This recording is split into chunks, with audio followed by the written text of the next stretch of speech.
Some of you probably have met our panelists and some of you have not. And let me give you a brief introduction of them. So we have 4 panelists today. The first one is Mimi Ye. She's the Vice President of Human Capital of Connected DMV, which is a regional collaboration in Washington, D.C., consisting of local jurisdictions, federal agencies, industry, community, and academia. She also served as Managing Director at Accenture in her prior role. And the second one is Michael Miller. He is a Senior Managing Director of Civilian Financial Services at Accenture. Both Mimi and Michael have been nominated by their colleagues as exemplary inclusive leaders. The third panelist is Sarah Taylor. She's the President of Deep Sea Consulting. She specializes in diversity and inclusion trainings, comprehensive leadership development programs, and cultural competence development. Welcome, Sarah. And the last but not least panelist is Theresa Torres. She's the Chief Diversity, Equity, and Inclusion Officer at Federal Reserve Bank of New York. She also served in leadership roles at Diversity Best Practices, Association of Latino Professionals for America, ADP, Verizon, Merrill Lynch, and Lehman Brothers. So a big welcome to all of our panelists. Let's start with a question of cultural competence, which is one of our focuses today. So how do you define cultural competence? What does it mean? Could you give an example of your experience or practice of cultural competence? So Sarah, would you like to take this one? I'd be happy to start this one out. I think there's a lot of misperception actually as to how to define cultural competence. I think most folks think about it as, do I know when to kiss, bow, or shake hands? It's actually a title of a great book, by the way. But we define cultural competence as something much more complex. It's the ability to see how your unconscious is making decisions for you, how your unconscious is creating your perceptions and your preferences, and the ability to get in front of that in order to be more effective in your interactions across difference. So it's a competence that is, as I said, so much more complex and requires us to have a better sense of how our unconscious is in control. We also use particularly the intercultural development continuum, originally created by Milton Bennett and later revised by Mitch Hammer, which actually identifies 5 stages of cultural competence and their progressive level of effectiveness. So just one more piece I would say about that, we can actually connect that level of effectiveness of your cultural competence with performance in the workplace, and particularly performance of teams. And that's why it's so important. It's the leading indicator to create inclusion, the leading indicator to create those inclusive leadership behaviors, the leading indicator to create higher engagement, and even the leading indicator to attract and retain diverse talent. And that's why it's so critical to develop that skill. Yet, unfortunately, very, very few folks have that level of competence. In a typical population, less than 2% of folks have that high level of effectiveness, but anyone can develop it. So that's my quick answer of defining cultural competence. I'd love to hear from the other panelists as well. Thank you, Sarah. I'm just going according to the panel, the gallery in my view. Michael, would you like to talk about cultural competence from your experience, your context? So I'm going to come at it from a slightly different way, right? I'm going to come to it as how I view people view and approach cultural competence, right? I think most people have what I call cultural awareness, right? And that's sort of an understanding that there are different groups and entities. And those entities may align around religion, it may around cultural identity, it might, any gender identity. Different communities, different cultures will come together, right? And have different definitions and different constructs that help define them, right? And then there's an intersectionality of those groups as well that have their own cultures. And what I usually find, and I think the first answer was a great answer because it talks about sort of how you try to strive to get to that cultural competence. I see what most people though are struggling with is even just cultural awareness, right? The idea that everybody in a room may represent different different cultural sort of identities at different points in time, right? And until you get that first awareness, it's hard to really sort of generate along those 5 steps to get to cultural competence. But I think once you have that awareness, then I view for most people, cultural competence is a journey that they're constantly working on to better understand the people that they're working with, their teammates, their coworkers, and that by having those types of sort of that awareness and then having those types of discussion points, you're going to constantly be working on your cultural competence, right? You're going to constantly be working and trying to evolve how you get those things, moving forward. I think, and one thing I will sort of go back where I'd like to sort of piggyback on what was said earlier is, there are people who will sit down there and they can walk through a model and say, look, if you give me a model for cultural competence, I will go through and I will work through that model and I will get there. And I think that works for some people. For other people, it's more of a, do I touch it? Do I feel it? Do I taste it? How do I go through it? You have to understand a little bit about yourself and how you interact in your own cultural identity and how you approach stuff to really sort of understand how you're going to best do that journey through that, cultural awareness to cultural competence as I described. Well, thank you, Michael. Teresa, would you like to weigh in? Do you have an example of somebody showing cultural competence? What does that look like? It's interesting. I will answer your question, Wei, but I wanted to just comment on something that Sarah said around unconscious bias. And when people hear that term, often they're like, no, I have no bias. I'm not biased. And what we all have to feel comfortable about is we all have bias. It's equally across every single one of us. And if you think about, research has shown that we receive about 11 million pieces of data every second and can only process about 40. And so what our brains are doing are shortcutting based on past experiences, based on things that we've learned or we've seen. And part of what Sarah said in regards to that awareness and knowing that's happening, and when you meet someone, understanding that those shortcuts are happening without you even knowing it, and how do you stop those shortcuts? How do you become aware and say, I'm already painting in my head a picture of this person and I haven't even spoken to them yet.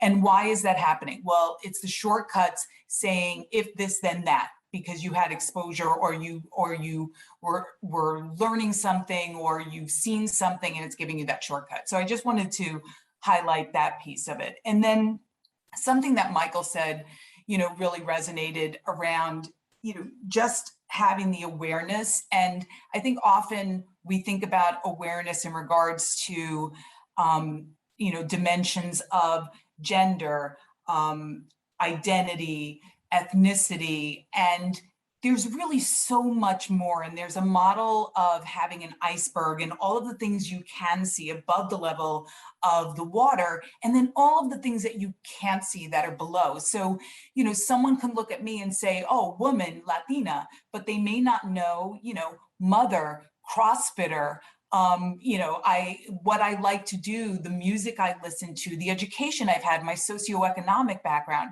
and all of those pieces come into play when we are building our cultural competence muscle. So, just wanted to add that to both what Sarah and Michael had already talked about. Thank you. Mimi, would you like to add your perspective? Yeah, thank you. Wait, first, I want to start and say that I'm so appreciative to be on this panel because I've already learned a lot from the 3 panelists, and we're only a couple minutes into this conversation. And I feel myself wanting to furiously take notes, but I also want to be present in the conversation and listen and actively kind of soak in everything that's going on. I could not agree more with all of the great points that Sarah, Michael, and Teresa have brought up. Couple of things that I'll try to add to not repeat, but maybe enhance some of the concepts and topics that have come up. There are a couple of tools that you can use to get a sense of the biases that you may have, but you might not know that they exist, right? Just like Teresa was saying, we all have biases. We also all have things that I will call hidden strengths and things that are blind spots. And when you are sitting in your shoes and you're in your moment, it can be hard to recognize right? They're called hidden for a reason because you're not aware of them. They're called blind spots for a reason because you don't know that those are out there. So a way that you can start to better understand those things, Harvard University has a lot of implicit association tests. You can Google it. I think that I have the link somewhere. I'm happy to add it into the chat window, but there's a lot of different implicit association tests that Harvard has put together, and it's on a variety of those different dimensions that Theresa mentioned. There's an age bias, there can be a race bias, there can be a gender bias. I mean, it runs the whole gamut. After a while, I was like, oh, I didn't realize there's a lot of, biases that you can have out here. So really trying to pull together a lot of the great ideas that my other panelists have brought up, understanding where you're coming from, understanding why you look at the world through the lenses that you do, and understanding where different things have kind of shaped how you think, how you perceive other people is a great first step, because once you know that, then you can consciously think about, well, here's how I might want to do things a little differently. Here's how I might want to listen in a different manner than I have before. When I think about cultural competence and demonstrating that in inclusivity, I will say that my personal experience really kind of came to a forefront in the very recent past with the Black Lives Matters movement. And I'll just speak personally because that's the only way I know how. It's got to be authentic. For me and for my family, race relations between Asians and Black people has been fraught. Right? There are some areas of tension, and there's some areas where I would like to think that there's alignment and working together. But when Black Lives Matters movements and protests were happening, I distinctly remember talking to a neighbor of mine who's not Black, but that person said, well, I don't see what the issue is. I don't see somebody, they said something like, I don't see color, right? I see people. I don't see what color they are. And that person said that she said that to a Black person, and the Black person was not happy with that statement. And she said, I just don't understand. Why is that a bad thing to say? They should be glad that I don't see color. And part of that is that whole journey of cultural competence and understanding that you may see it that way. You may see that you believe that you've got the right intentions, you're coming at it in the right way. By saying that I don't see that element of a person's identity, I don't see a part of what makes you you, it can be taken as a way of diminishing a part of who that person is. And those are the kinds of conversations that I think help to improve the dialogue. It sometimes goes into an uncomfortable space, and sometimes we'll make mistakes. I'll make mistakes with my friends, and I'll apologize, and I'll let them know, I'm really seeking to understand. I'm really seeking to truly get at why some things, even though I mean them in a good, well-intentioned way, they don't resonate well with you. Help me understand that so that I can learn. And then the last thing I'll say is that in those conversations, a different friend said, well, I asked somebody a lot of questions. Well, how should I address you? How should I think about Black Lives Matters? How should I do this? And the other lesson was, maybe don't expect other people to do that homework for you. Some of it truly, if you can't find the answer, and if it's something that you want to know personally from that other person, then sure, I think it's totally okay to ask that question. If it's information or a perspective that you could find through a little bit of extra work and research on your own, it's maybe a more graceful way to do that, because individuals who are in a minority position or individuals who are going through stressors and violent events like that, already have enough pressure and already have enough anxiety to deal with, and then adding on that extra work and taking on the work of explaining it to you and to others is maybe something that isn't needed. So hope that's helpful, and hope I didn't go too far off on a tangent there. Thank you, Mimi, for the specific example. And thank you all panelists for the insights. It sounds like the self-awareness and especially the acute awareness of the difference or the gap between our intention and our impact on other people is really somewhere we can develop. And I really like Michael's analogy of this journey, right? This journey rather than a destination or a milestone that we try to achieve in terms of cultural competence. So let's stay on the topic of identity. So there are sometimes we call out people's identity, right? You're Black and I'm Asian and other things. And then sometimes we sort of don't want to bring that up.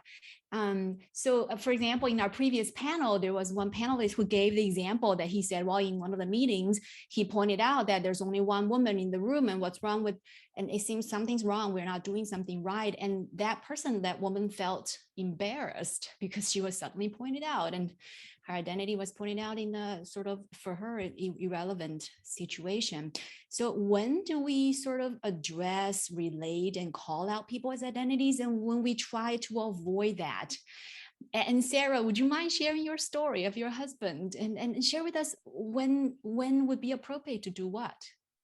Oh, I have lots of stories related to that question and so much to unpack. I identify as a white woman, and I am married to someone who identifies as a Black Latino man.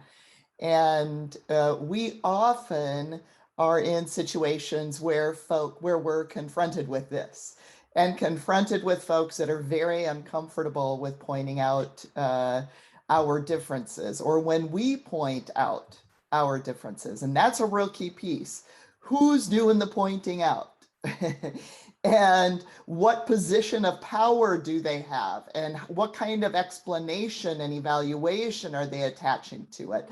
So my story that you're referring to, I know you've heard this before, years and years ago, we've experienced it many times, but the first time that I remember this kind of discomfort that other folks have was a number of years ago. And I'm based in Minneapolis, and I was at a diversity conference in the convention center here in Minneapolis. And my husband happened to be here the same day, even though that doesn't typically happen because he's a civil engineer. So he was at the convention center doing continuing education credits for his civil engineering. And it was break time, and I was out in the hallway networking with some folks that I just met. And he started walking down the hall with three of his colleagues from other civil engineers from a suburban civil engineering firm. And I said to the folks that I had just met, oh, look, there comes my husband. And they said, which one? Now, you can imagine my Black Latino husband is walking down the hall with three other civil engineers. Can you imagine their identities? Three other white guys. So when they say which one, of course, there's that, there's that Sesame Street song, right? One of these things is not like the other, right? And how do you respond? So, I could have said, third from the left, one with a little bit darker light blue shirt or a little bit lighter khaki pants. That kind of a response is avoiding the obvious when I have been asked to differentiate. That's a key piece there. I have been asked to differentiate and I am avoiding the obvious. So I'm skirting around, and this related to cultural competence, this is what the vast majority of folks would do, because the vast majority of folks are in the middle stage of competence. So almost 70% of us where we want to minimize differences. So when I say the Black guy, the typical response I get is all kinds of nervous laughter. And it's because folks are really uncomfortable with that difference being pointed out. And the reason why is because the preceding stage of cultural competence, when differences are identified, they're identified together with a judgment. And so when we move into this third stage, then our brains are thinking, okay, I don't want to do this good, bad, us, them. So I'm just going to pretend we're all us. and there isn't a difference. And I'm going to shove all those differences under the rug, and I'm going to be really uncomfortable when somebody points it out.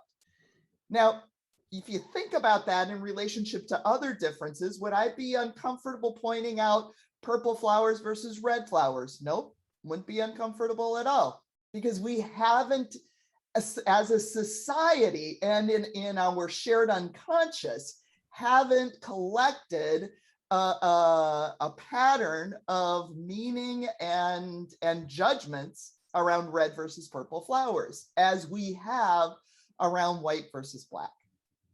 So the flip of your question, though, is, so when are we saying we should always go around and identify folks by their race, identify by their difference that makes a difference, whatever that might be? No, it's only when it is relevant. And I'll give you just one more story and relate it to cultural competence and pass it to my colleagues here. A story of a very different kind of situation from my personal experience.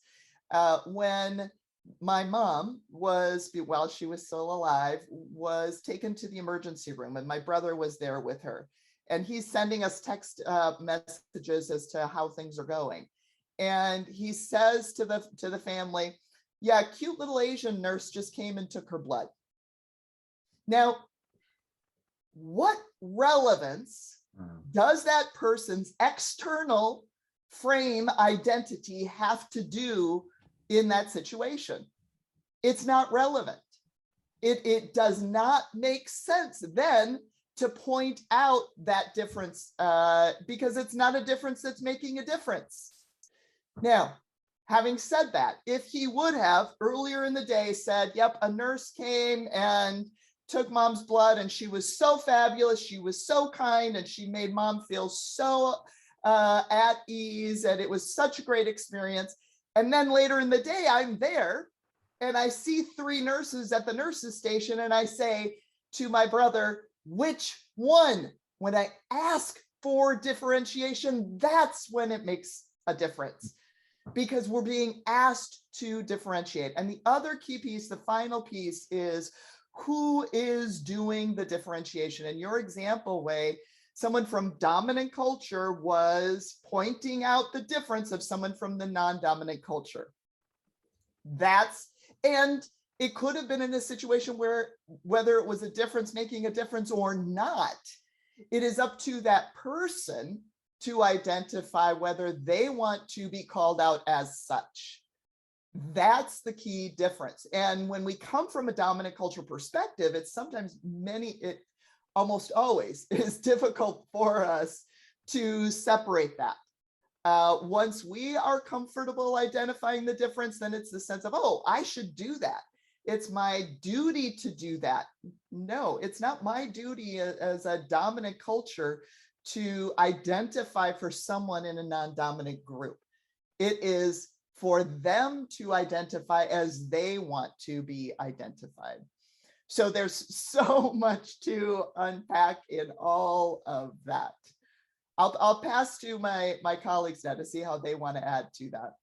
Thank you for sharing those stories, Sarah. They're really helpful. Continuing with the dominant frame, Michael, can we come to you? I'm assuming you identify as a white man. So what's your experience like in terms of calling out somebody's identity, especially minority identity or not? And how do you navigate situations like that? Well, I think, and it's funny because every time one of the panelists is going through, I sit there and I think of a point, and then they say the point, and I think of another point, and they say that point. So I'm very much enjoying this discussion, because I think one of the alarm klaxon in my mind that came to me whenever this topic comes up is relevance, or is it germane? Like, if it's not germane to the conversation, you shouldn't interject it into the conversation. I think there's another aspect to it, and it's intent, right? And sometimes we forget what that means in there, because sometimes what happens in these situations, and you'll say this, whatever, is it may become a teachable moment, right? Because the intent may have been a different intent, but it's misaligned to the relevance of the conversation, right? And I'm not going to speak and sort of justify the example that was given, the one that you were talking about, in terms of somebody pointed out that there was a woman and she was the only one in the room. if the person may have had an intent where he was trying to address a broader issue, but because of the lack of relevance, it totally missed the mark, right? And there's a teachable moment in there about the aspects of relevance and where it comes into and all that kind of stuff.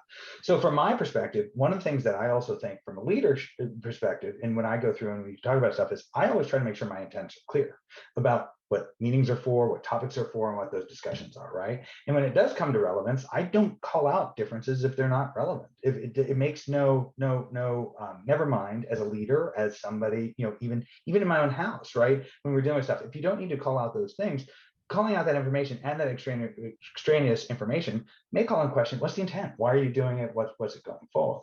Now, if we were having a discussion about gender representation on our teams in there, I still may not call out that difference without first having discussions with the individuals in the room about what they were comfortable with, right? So even though it may have been relevant, even though it may have had the right intent, you still have to understand of the dynamic and the situation that you're putting individuals in, right? Because I do go back to the one thing, and I do think this is where people also misstep, is there's a phrase I use phrases, analogies, metaphors all the time in a constant mode with my team. I view my job as always to be coaching.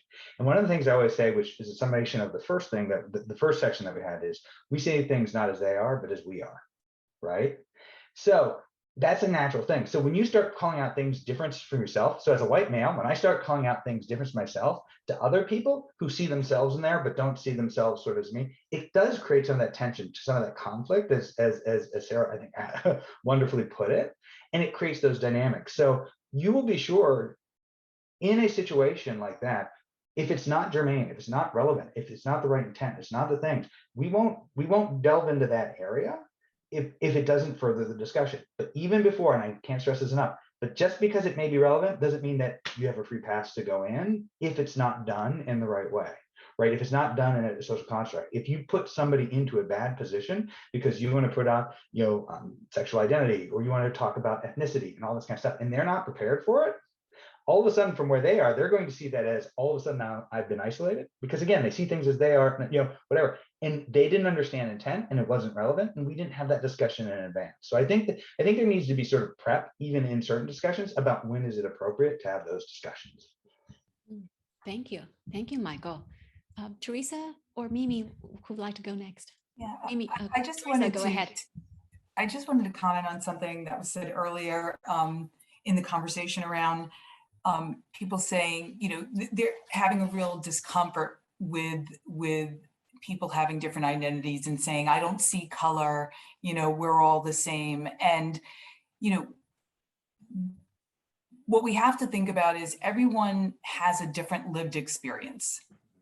And so saying that we're all the same, maybe we're all analysts coming into an organization, and yeah, we're all analysts and we're all the same, but the expectation of feeling included or not is going to depend on someone's lived experience. So I always try to help people understand that, even though you're saying I'm colorblind and I don't see race, what you have to understand is that can be received as then you're dismissing the navigation I've had to have in this life to get to the same place you are. And it's been, tougher depending on, the different layers of diversity that I have, as part of who I am. So if you think about intersectionality, and that can be a layering of, of racism and not being included that someone has experienced,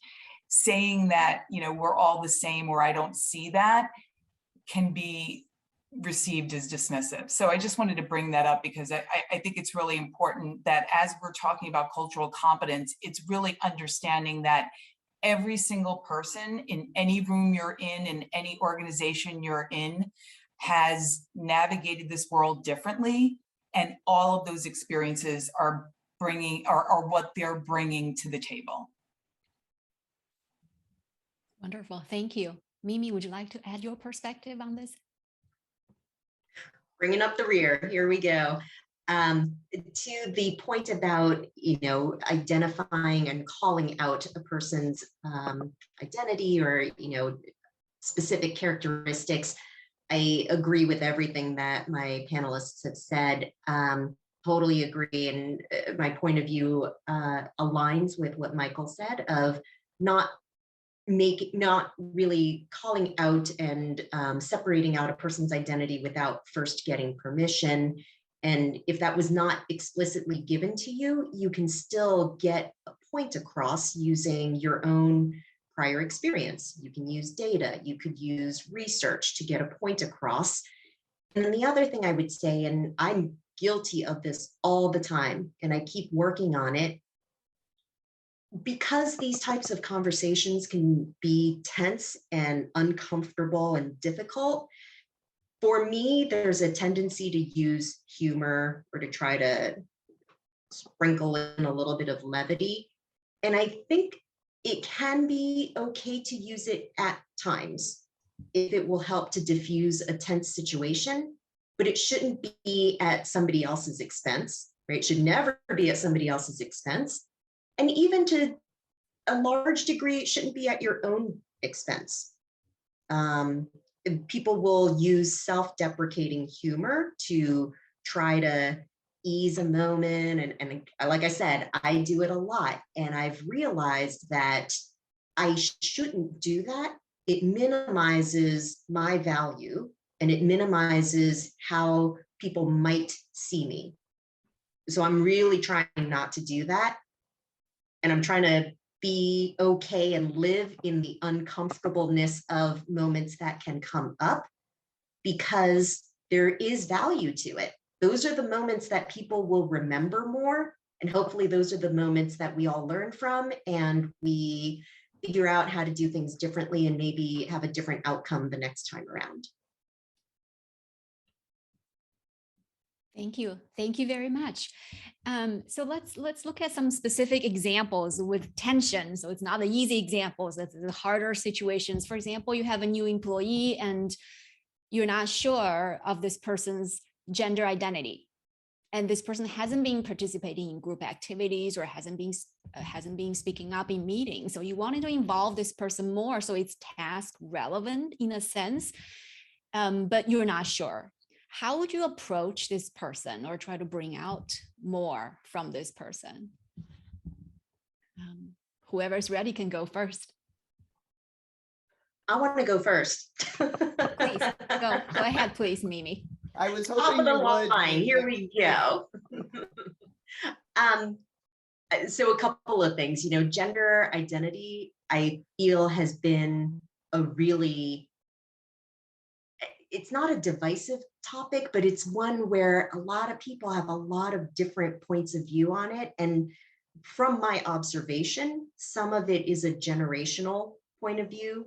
Some of it is definitely cultural, but some of it is, I see tendencies for different generations to kind of sway into different camps and answers as it relates to gender identity. And I would love to hear if my colleagues have had similar observations. I think that first and foremost, it is impossible, literally impossible to anticipate every cultural belief or identity. And it's impossible to know a person's gender identity by sight alone. It's just not possible. So please don't, I definitely really work to go into every situation with no upfront expectation and bias. I still have them, but I work on them. And I think the other part that I want to bring up, and I've thought about this, it's related to other characteristics in the past. Gender identity is not a preference, right? It's an identity.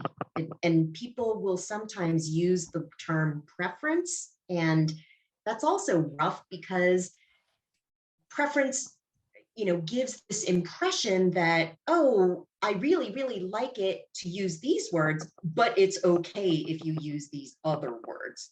It would be kind of like if I said, hey, let me introduce you to Michael Miller. Michael prefers to be referred to as he, him, his, but you could also use she, her, and hers. It's not his first choice, but that's okay. It'll do, right? And I don't think that's what any of us would actually intend to say or mean to say. But when we apply that little word preferred on top of it, I think that's what creates this perspective and unintended consequence and impact. I think that as far as the other question about how to include people in conversations, identity is one thing, culture is one thing. The real thing, I think, is different modes of working as a team, different ways that we approach projects, problems, assignments, things like that. A lot of it, for me, starts with communication and really being able to effectively communicate and understanding that it's okay if people are going to use different words than you're going to use. It's important when they do that to understand it.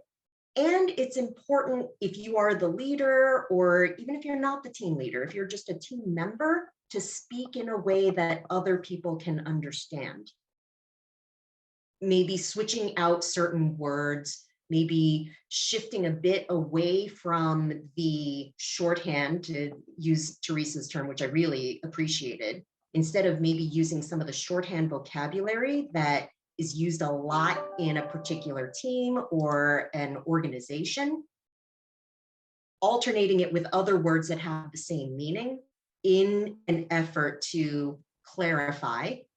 And then one thing I will note, I've seen this a couple of times, and I've witnessed it myself and been on the receiving end of it.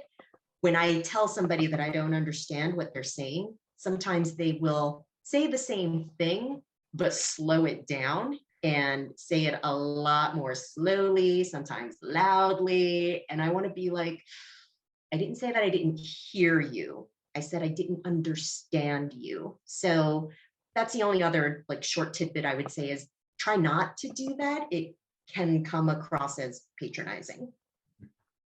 Okay. Thank you. And yeah, I would love to hear from others. So I'll chime in, and I think those are some great examples. And I'm going to start with one thing that tied to what you said. I go by Michael. I introduce myself as Michael. People will say, "What do you prefer?" I will say Michael, and the next word out of some people's mouth is Mike. Do I correct them? Probably not. A lot of times I'll go through, depending on the situation, depends on the thing. But I will always judge the people who do that differently than the people who call me by Michael. Now, my family, my close family, I grew up as Mike. They call me Mike. It doesn't bother me in the least, because that's the relationship, that's the dynamic, or whatever. And I always jokingly say that after I met my now significant other, she renamed me Michael because that's what she preferred. But then I started to prefer it too, and that sort of came down. But I think the whole idea is, people will sit there and say, "Oh, when it comes to pronouns and all this kind of stuff." And it was funny because we were in a situation where I was talking to somebody and they were referring to somebody else by a shortened version of their name. So I just started calling this person by a totally different name. And they're like, "Why are you calling me a different name?" I said, "Because you're calling so-and-so by a different name." And they just stared at me like you could just see the processing and all stuff. And I was doing it to be confrontational with this person because this was something that I thought they needed to do. And we had a conversation from that. I said, "Look, I'm not trying to be rude. I'm not trying to be disrespectful, but everything that you felt that person feels about when you do this to them, you've never thought of it that way, but you should come down." And it's sort of a discussion I had as a teachable moment, right? But I love the idea when you sort of said my name, because again, I judge people by whether or not they hear me when I say that information. Switching back a little bit to the original topic, I think it happens all the time. As a leader, I think all the time the integration of team members is a constant battle and construct that we all have to constantly go through. Some of the tips that I have, just to be sort of proactive or whatever, is and you've got to understand where you are in the organization also impacts how you go through it. Because I'm at a certain point in the organization that if I, for lack of a better word, reach down below a certain level to directly do something, that in itself could be traumatizing to individuals. So why is so-and-so asking me questions about whether I'm involved or not, or all that kind of stuff. So I have to be cognizant, again, of my position, my level, and stuff like this. So a couple tips that I use with my team is, number one, model the behavior you want, right? Before we go on, before we do stuff, if I roll people into my team as who are brand new and stuff, I will meet with them in advance and say, "Hey, here's the team, here's the structure, here's some of the cultural aspects. Know you're coming in new. If you struggle, if you have issues, you have questions, make sure that you put up your hand, but also I may be checking in with you. just to make sure that that is going well. I want this to be an open and free sort of discussion kind of situation, right? And I don't always get to do that first, but I try to do that when we have new people coming on. Second thing that it comes down to is I look for opportunities to make sure that they have an engaged or a role in those types of things. Because if they're brought onto the team, let's say they're going to be, let's say we just recently added a new legal counsel that came from outside, right? And we had this meeting and they were coming in to do stuff. I made sure that part of the agenda, this person had part of the agenda to cover some of the stuff they wanted to do. So I didn't leave it up to them to try to interject themselves or legitimize themselves into that situation. But it wasn't like in the meeting, I went in and said, well, let me call on that person and put them on the spot to do it, right? I tried to structure it so those types of things can go into. And then I think the third thing I will just throw out to this is not just for your team, right? I cannot tell you how often that I will reach out to individuals who are new to the company, new to roles that are tangentially associated to me, that I will just reach out to and say, how's it going? Because they may not feel comfortable enough talking to people in their stack, but I know the people in their stack, right? And I know the environment. I know it could be difficult and so I guess, but sometimes people, well, I'll just say this. I've never had a person that I've reached out to that has not been surprised. Just flat out like, okay, this is interesting. This is nice. Not in a bad way, but just that somebody was taking that kind of step.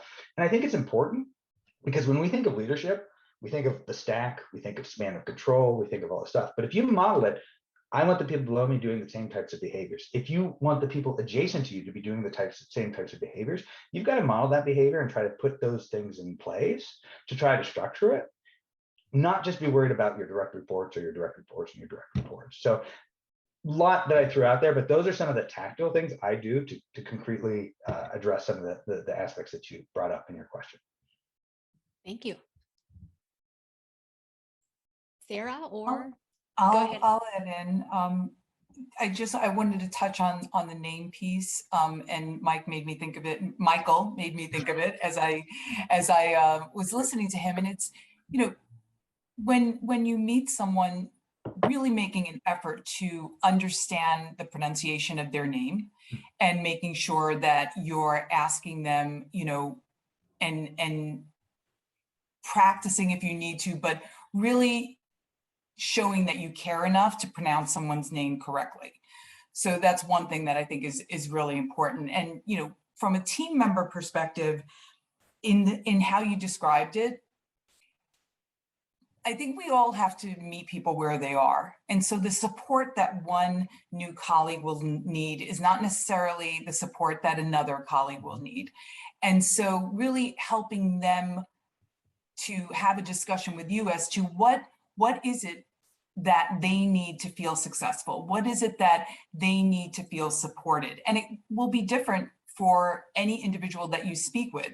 I have a team that, you know, some really feel comfortable being in presentations and being on video, and others do not put themselves on video at all. And that's their comfort level. And so really understanding what are the preferences and what are the you know, supporting actions that each individual need. And so what that brings me to is, you know, support or how you approach anyone. When we say, you know, I'm treating everyone equally, is that really equitable? Because what one person needs is not necessarily going to be what another one needs. And there's a visual, and I can probably find it and put it in the chat, where, you know, it talks about equal, and there's 5 different individuals and everyone gets a bike, and it's the same bike. Yeah. And you know, you could have someone that's 6 foot tall, someone that is a 4-year-old child, someone that needs, you know, assistance from a disability standpoint. And so if you give them all the same bike, that's equal. But then the next visual is you're giving them the bike they need, and you're giving them, you know, the same tools, but in a way that is going to be effective and successful for them. So, you know, as I think about team members, it's what is the unique bicycle they need, and not assuming that it's the same for everyone. I love that, by the way. Love those examples. I first of all, Mimi and Michael, I love your both the preference example and Michael, the Michael versus Mike. Love those examples because they kind of put it in a different context for folks to better understand. And Theresa, that point of essentially adapting to what folks need is so crucial. It makes me think of the situational leadership model, if anyone is familiar with that. I think that's a great model that's kind of an auxiliary to cultural competence, yet it helps us to build our cultural competence as an inclusive leader. And that notion that many of us as leaders, we say, well, this is my style. This is my approach. This is the way I build teams, versus the more effective way of what do you need?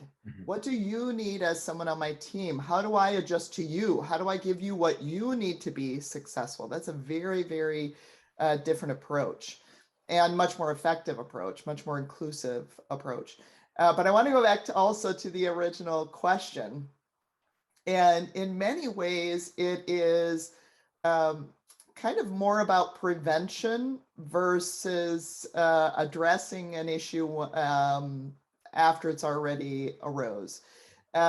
So if we're already on a team and we're already noticing that this person is interacting differently, and then we're trying to figure out what do we do, we have already kind of set up a difficult situation. And think about the difference that it would have been in that situation if, when that person first came in, first of all, they weren't put out as the different, that everyone was put out as different. Many times when someone new comes into a team, what do? We say, okay, introduce yourself to us. Tell us about you. So who's the different? The new person. Versus, I need to acknowledge that I'm different. I need to acknowledge that I have unconscious filters and patterns and preferences. And we all share that. We all share as a team our differences that make a difference. And so when this person hears from all of their new colleagues, before they introduce themselves, they already hear from all of their new colleagues, hi, my name is Sarah. I identify as a white woman. This about my family, this about my work styles, this about my personality, this about all of the differences that make a difference about me. And they've heard that from all of their other colleagues. That's the norm. The norm is we are different, and let me tell you about my differences, instead of we're going to just start operating with each other and just start operating as if we're all the same. And oops, we start seeing that there's a difference that's involved here. Now, what do? Creates a very different kind of an environment. So building to more of that inclusive environment really pays attention to that onboarding from a perspective of acknowledging the differences in a non-judgmental way and being very comfortable with pointing them out. Wonderful. I love this discussion. I think some great insights about discovering individual preferences and schemas, and maybe their vulnerabilities too, and being able to address their needs. The bicycle example is wonderful. Thank you, Theresa.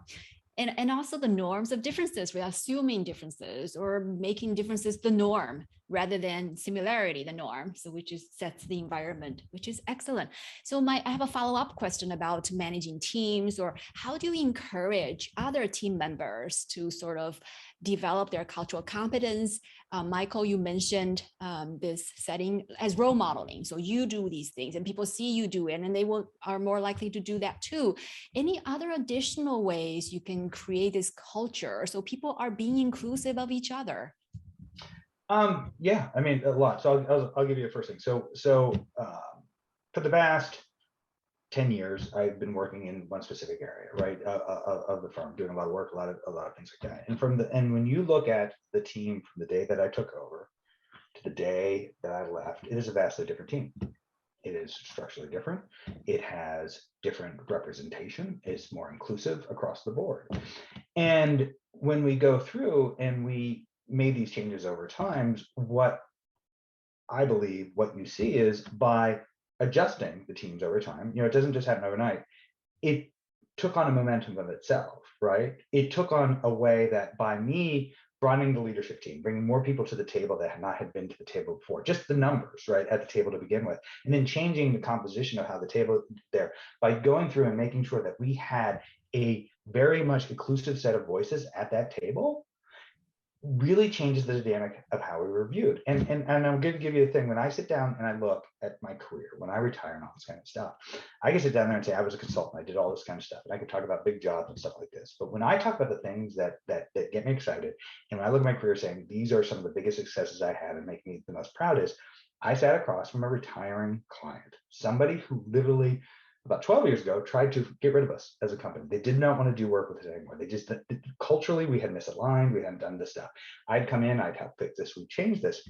And now we were one of their critical partners. And they told me this. But the thing that she told me that was most important, she said, I said, you're leaving. What's the advice you'd give me? What's the feedback? She says, I have never seen a company change so much to better align and reflect who we are. And I said, what do you mean by that? And I asked that. She said, can I be candid? And I said, yeah. She goes, you're not a bunch of old white guys anymore.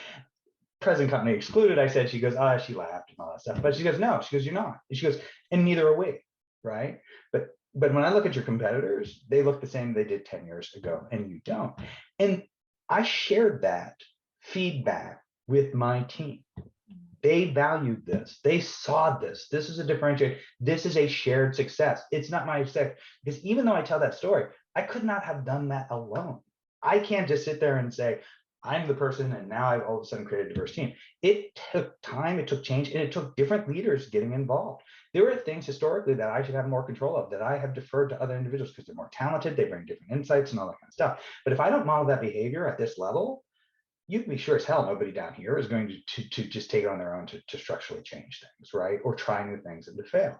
So I am a firm believer of the idea of you've got to try to model it. You've got to try to do the behavior, you've got to do it.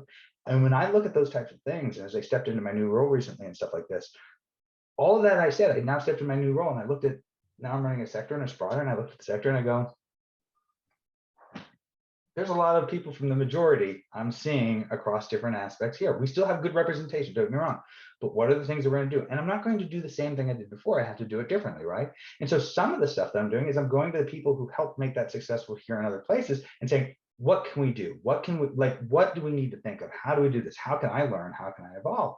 And in some of that stuff, I'm starting another journey. I'm starting my own journey of how do we sort of bring some of the best of those things to the table and go through it. So I think when you go through all this kind of stuff, and the reason I just sort of come down to it is, I think you should expect a lot from your leaders. I think you should be able to go to your leaders and say, I want an inclusive environment. I want to be represented. I want to do this. And if you don't have that environment, then you should work to make that environment. That's the people that work with me. That's the people when I look up and all that kind of stuff. So I do think modeling the behavior and trying to put it forward, putting the intent out there and making people know, this is the intent. This is the direction we want to go as an account. These are the things that we want to do, helps create a momentum that I couldn't stop it even if I wanted to. And if I left, the next person coming in can't fundamentally change the direction. Sure, they can influence the direction, but they're not going to stop what we're trying to do, right? Do we get it all right? No, no one gets it all right. But do we make a lot of, I'll say, good change and all that stuff? Yes, very much so. And I just think when I look at this at the end of the day, and I'll sort of leave it with this because I tell my people this all the time. Look, we produce people. That's all we do. We're a services company. We don't produce widgets. We don't produce things. We produce people. And if you're not interested in people, if you're not interested in advancing people, and you're not interested in helping people, this is a pretty hard job because your clients will get mad at you about things and all this kind of stuff. And if you can't look around and say, I've tried to build a team that's high performing, that is representational, that is inclusive, that is creative, that brings a lot to the table, then why are you doing what you're doing? So I don't know if I truly answered your question or if I sort of got off sort of onto the tangent a little bit, but I think the idea of modeling behavior is just critical because too often not leaders say they want something, but they don't model the behaviors they say they want to enact. Thank you. Thank you. Any other perspectives you'd like to share from the rest of our panelists? Yeah, I would add just a couple of quick things to think about your question of some concrete examples of what to do. I think the things that Michael mentioned are both adding diversity and adding inclusion. And it's that distinction of diversity being bringing the people from different backgrounds, different perspectives, both the visible and invisible parts of the iceberg to the table. So that's the diversity part. The inclusive part comes when you're creating a climate and a setting where each of those individuals feels like they're in a comfortable space to be authentic, to be themselves, to be part of the solution without necessarily feeling like they have to conform in a certain way that's going to detract from who they are. And that part is super hard to do. It's hard to create diversity. It's really hard to create inclusivity. And I think Michael brought up some great examples of what to do. One thing that I did on a project team that I worked on that was pretty diverse is back to that idea of running different assessments and filling out different third-party objective surveys to understand your own individual strengths, weaknesses, biases sometimes. At Accenture at a point in time used Gallup's Strength Finders assessment. And that one's, there's a ton of them. I'm not, I don't get a promotional fee. I don't get a kickback from them by bringing it up. But that one I particularly liked only because the results of everybody taking that assessment was everybody would get a result of, hey, you have a lot of strengths in certain areas. Your team member sitting to the left of you has certain strengths in different areas. So it provided that view, and it provided a view of all of you as a team look like this. So now it's not just about you as an individual, it is about you as a distinct and very specific piece of a bigger, broader community, and what you are bringing to the table that is unique, that is valued, and that is essential, which then helps to create the conversation of, okay, if that's the unique thing that I bring to the table, how might we maximize and optimize that value in a way that's going to really help turbocharge whatever it is that we're working on? You might not know those things until the conversation comes around, and most people, again, hidden strengths, blind spots, might not know it unless there is an objective way of presenting who they are. So I have found that those types of assessments and being able to discuss the results of those assessments and then being able to say, okay, now that we've had this discussion, how do we want to proceed forward? What are the things that we would agree to as a group? What might we stack hands on and say, this is how we want to operate. This is how this person is contributing. This is how this other person is contributing. This is how we're all going to come together and help each other out. Thank you, Theresa or Sarah. I'll give some tactical things. I will say, Michael, listening to you, I'm blessed with a very diverse team as well. So, and they're all inclusion strategists. So they just operate in a very inclusive way. But, some of the things that we coach others within the organization on is, just basic things. You're in a meeting. Are you making sure you're not interrupting individuals? Are you making sure that you're including everyone that's in that meeting? Are you, if someone, says an idea and people didn't recognize it, but then, a man comes in and relays the same idea, interjecting and kind of, providing the, bringing it back to the original person that brought up the idea and saying, you know what, that's a great echoing of the idea that Nancy just brought up.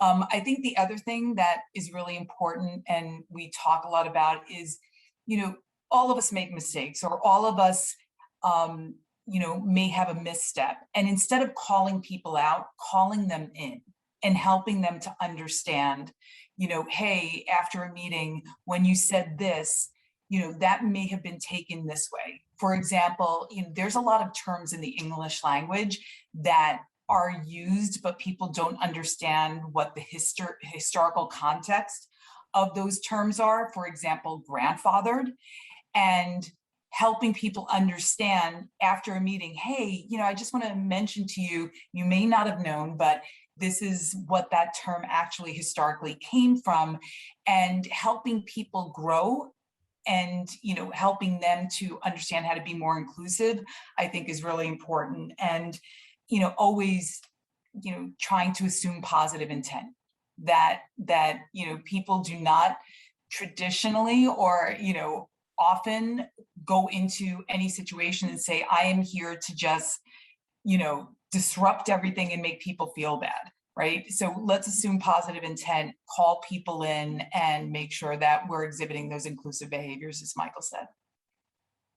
I do want to add one thing Theresa said just there is, I cannot tell you how often I will have to sit down and say, I was just repeating what somebody else had said in the meeting. I will sit in a meeting and people are like, that's a great idea. And I say, I am just repeating what Jessica said, right? Or I am just summarizing the point, because I like to summarize to make sure that we're everything. But I think your point is a great example. If I just sat there because of where my position is, by my being the most senior person in the room, being a white male and all this kind of stuff, and I said nothing and implicitly took the credit for a situation like that, that's demoralizing. That comes down to it. And that happens all the time. So I think that's a great example. Thank you. Sarah, would you like to add anything? And there's so much involved with that. First of all, again, what is the leading indicator of higher inclusion behaviors? It's developing cultural competence. We know that from research from Joe DiStefano and Martha Mezneski, that being a more inclusive leader, to be that more inclusive leader, you have to develop your cultural competence. And so the real question then is, how do you encourage someone to develop their cultural competence? And the piece of that is that many folks and again, I would suggest if any of you are going to utilize cultural competence, only utilize research-based models. Don't use, oh, this is what I think cultural competence is, or folks that just kind of use cultural competence as a term, but use actual research-based models like the intercultural development continuum, the assessment, the intercultural development inventory, that are really based on solid research.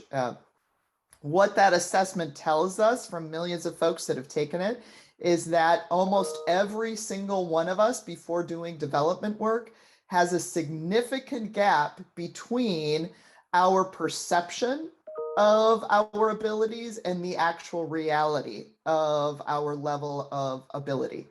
So if you have a teammate that you're wanting to be more inclusive, we know already they will need to develop their cultural competence, but then add that other data point to it. They're going to perceive themselves as more competent than they actually are. So just suggesting, hey, coworker, I think you ought to develop your cultural competence. They're going to say, what do you mean? I'm fabulous. My best friend is X. My next door neighbor is Y. I'm so comfortable around differences. I'm great, thanks. I think it's Joe, our other colleague, that needs that. And it's that good intent again. So we have to be able to really give folks time to take a step back to learn what cultural competence really is. Learn that there are stages of development and see that from a non-judgmental way, and actually identify the level that they are at and the level that they want to be at, so that then you're actually just unveiling to them, hey, your results of your assessment show that you want to be so much more effective than you actually are. You want to be in a stage of cultural competence that is more effective than the stage you're actually in. So you know what? We can help you get there. That's a very different approach than, hey, coworker, I see you messed up there. Hey, coworker, you said the wrong thing. Hey, coworker, you've got unconscious bias just like I do. Hey, coworker, you better do some stuff about this. It's unveiling it for them in a way that is much more accessible and approachable for them, so that they're entering into it willingly without shame and blame. That's so critical for them to enter into that first step, which is self-awareness, as we've been saying over and over and over again. Excellent. Excellent.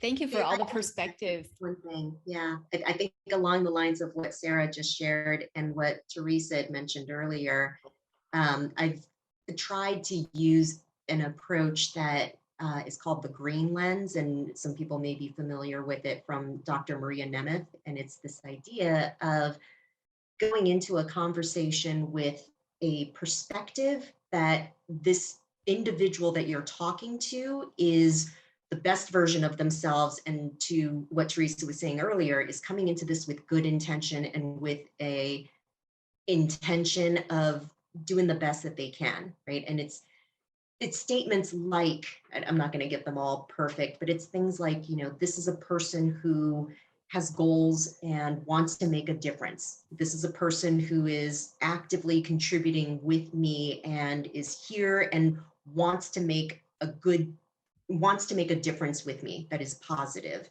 And going into that with that perspective, especially if you are the leader, is huge to creating a tone and creating a setting where that other person is going to reply and respond and react in a way that's in a much more positive light. And even if there are misunderstandings or slips along the way that happened, it's still coming back to, ultimately we all have the same goal. Ultimately we're trying to achieve the same thing, and let's figure out how we're going to navigate that journey together with all of our respective strengths and capabilities. Yeah. Wonderful. And Wei, I'd like to throw one other thing in, because since this is supposed to be on leadership and all that kind of stuff, I think the one thing we would be remiss to say is, and I agree with everything the panel has said, again, they're all very, very good at what they do and how they present it. So first of all, kudos for that. I think, but sometimes you can't fix it.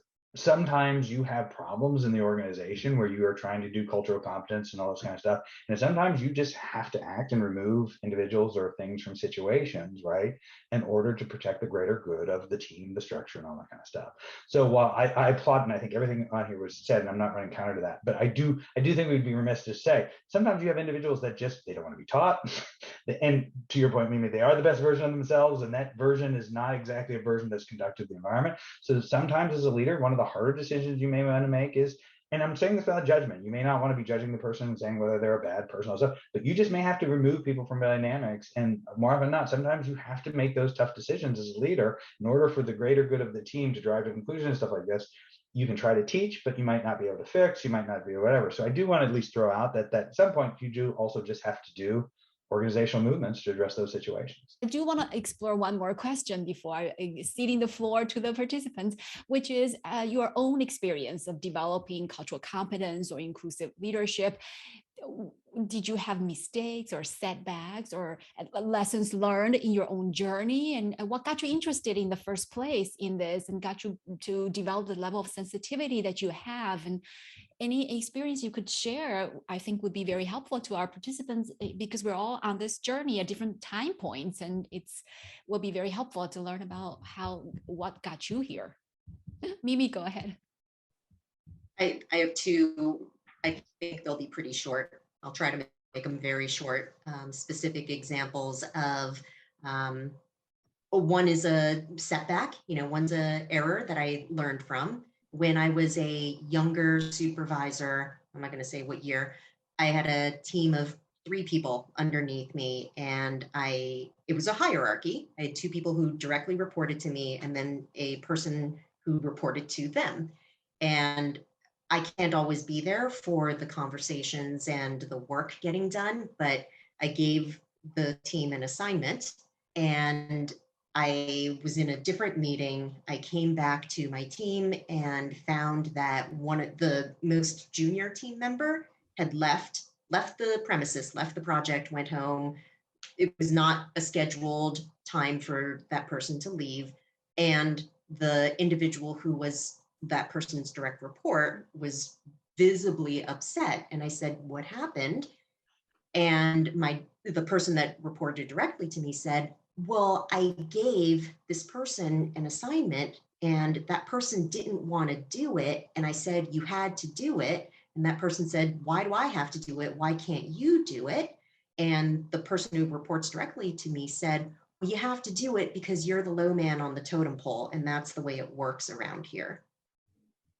And again, this is not any kind of excuse or any kind of, allowance for that to happen. It was like 20 years ago that happened. And that caused, a whole lot of blowback, a lot of implications, a lot of issues that disrupted the team dynamic, that disrupted the personal relationships and disrupted the professional relationships.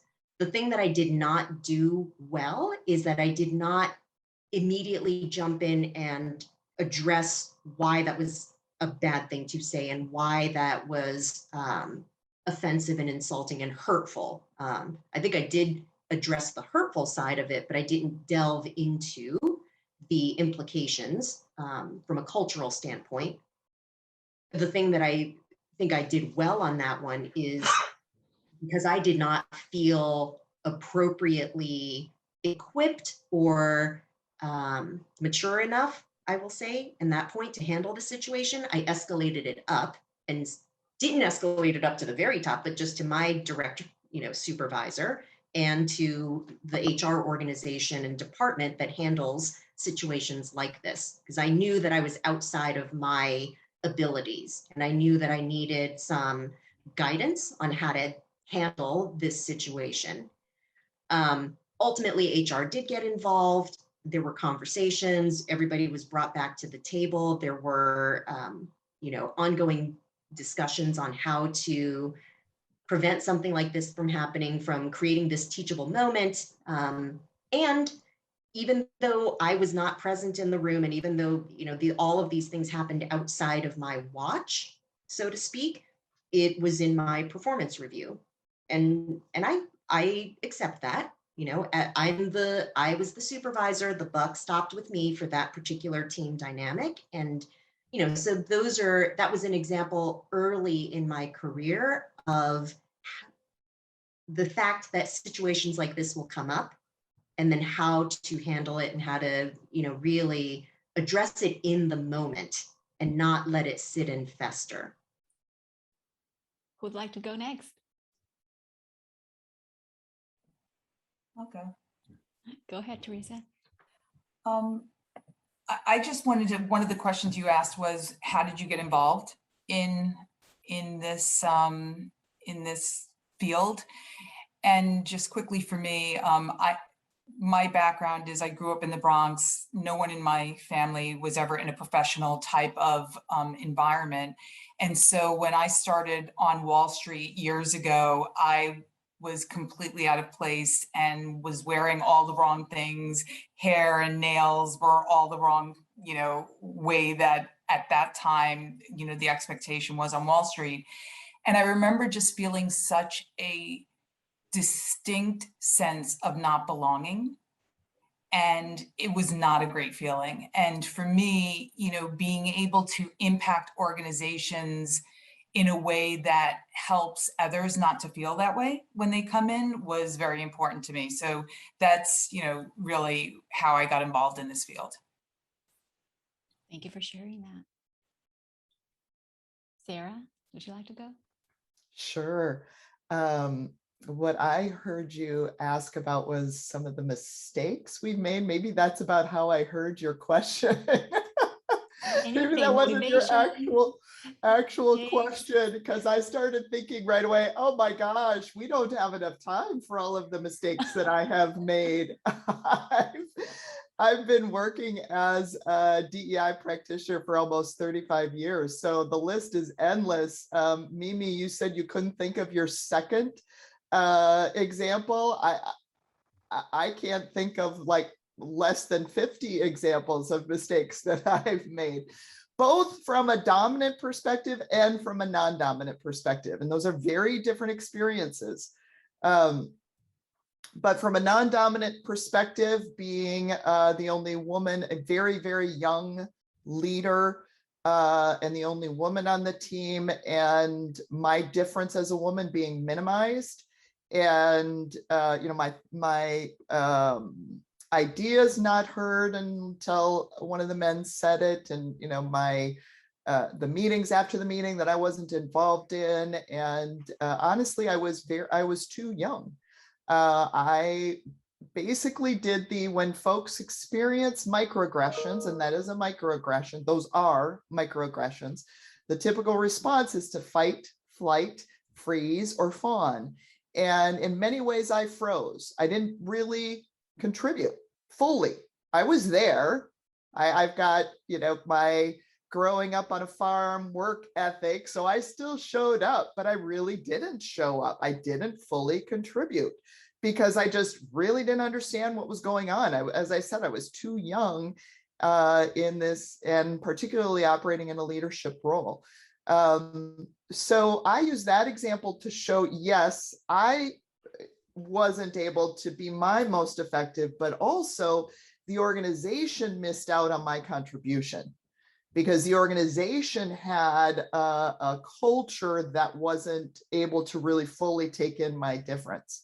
I could give you all kinds of examples too, where from a dominant perspective, particularly related to race, where I started my career thinking, and particularly, 35 years ago, the work of diversity, equity, and inclusion was very much, and still to this day is a bit, but very much centered on race. And as a white woman, I really took the approach of my role is to kind of fight for people of color and to show how white folks are bad. And that is not effective at all. Taking on kind of that savior mentality isn't helpful. But also, regardless of whether it's a savior mentality, it's this sense that there's one group that's better than another. And so it was holding me back in my effectiveness too. But as I said, I could just go on and on and on with ways that I have had to learn over the years, and particularly learn how my unconscious was making judgments and try to get in front of that. Michael, I'll pass to you. Yeah, so, and I'd heard actually there was two parts to the question. The first one was how we sort of started our journey for the competence and stuff like that. So I'll hit that first, and then I'm gonna finish with my mistakes. But to start is, look, I grew up in northwestern Pennsylvania in a very rural area, and most everybody looked like me, period. They did. First generation to go to college. And when I went to college, a whole world was opened up to me. And I became an RA, and I quit. I basically from a conservative area of the state and stuff, I am known as the bleeding heart liberal of my family and all of my friends, because, and I attested to when I became an RA and responsible for the lives of individuals living on the floor, and I learned everything from LGBT, because at the time it was just LGB or LGBT, right? It wasn't LGBTIA plus. It was that's where we were sort of in the stage of that. When we looked about people of color and the different natures of the events going on in our lives, a whole world opened up to me that was just right. It just spoke to me that that's the world I wanted to live in. That's the world I wanted to see. I wanted to see a world that was more of an inclusive nature, that did not have these kind of inequalities and stuff like that. And I never moved back home, right? And I continued to do this. I moved to bigger cities, and when you move to larger cities, you see more diverse communities and all that kind of stuff. So I view that was the start of my journey, and I'm constantly on that journey. I don't think that I'm ever going to get there. I think because new cultures form all the time, and you're still going to have to adapt those. I mean, people talk about millennials and they don't want to work or this, and I'm like, that's a bunch of BS. I mean, I've never run into people that fit any of the stereotypical tropes that you hear of today's youth or something like that. So from that perspective, that's where I got my start. As a mistake, I'm going to tie this specifically to leadership, because again, I think we all can give mistakes at this. But the mistake I would give this is, I say you see the world as you are, right? As I said that before, and it sort of brings it back together. I think of myself as a fun, easygoing, lovable guy. I may be intense, but I think I'm approachable. But what I forgot and I failed to recognize, also being as part of the dominant culture, white, cisgendered male, right? I always understood that put me in a different role. But as I worked up through different avenues of leadership, I misunderstood in the beginning how much more effort I had to put in, how much more I had to do to break down barriers. Because in anybody, no matter who you are, when you become a member of leadership, and I talked to this about people who, or for me, whatever, you now become part of them. You're that group. You're now a leader, right? You may have been a co-worked individual, but you're now them. You're part of that different organizational structure. And you've got to understand that those differences, that because of that structural change and some of those imbalances, creates problems. And I can look at times in my career where I think I could have driven better results, had better results for my people, more satisfied results, if I had understood that earlier in my career as the importance of how, as you continue to work your way up the leadership change, how much more important it is to put in the effort to help to make a difference, make lives and stuff like this. Because when you see the other side, the repercussions of difficult situations like Mimi said, or stuff like that, it's a heavy burden to bear when you realize through maybe inactivity, as you were saying, Sarah, or not really putting into the thing and not doing the stuff I should have done, I could have maybe helped change that for a better situation. So that to me is one of the most important lessons I keep trying to remind myself as I continue to look at myself as an evolving leader. Oh, excellent. Well, thank you so very much. I wish we had more time. We haven't delved into some of the some depth of the conversations as well, but thank you so very much for a rich discussion. We talked about self-awareness, talk about discovering about individuals and treating them equitably or differently. And all sorts of ways of helping a team to develop norms of expecting differences rather than expecting similarities. So thank you so very much to our panelists. I'm sure everybody has learned a lot from this great discussion.